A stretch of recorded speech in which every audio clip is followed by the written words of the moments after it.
Imagine living in a world where speaking your mind could land you in prison. For nearly 10,000 Palestinians, this is not a dystopian future, it's their present reality. Since October 2023, the number of Palestinian prisoners in Israeli jails has doubled, following a violent conflict between Hamas and Israel. But why are so many behind bars? Administrative detention, a term that sounds bureaucratic, but in reality, it's a Kafkaesque nightmare. Over 3,400 Palestinians are held without charge or trial, based on so-called secret evidence. Even more shocking, around 400 of these detainees are children. Yes, children, some imprisoned for allegedly throwing stones. Imagine facing 20 years in prison for that. The conditions, appalling. Overcrowded cells, food and water shortages, rampant disease, and limited medical care.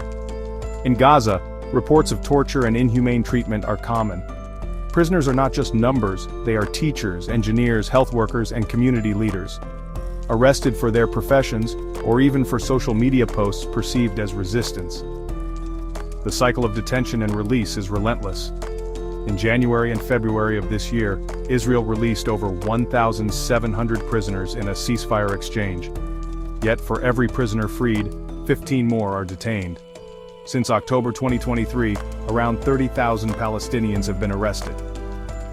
Think about that. Since 1967, an estimated 1 million Palestinians, 20% of the population, have experienced imprisonment.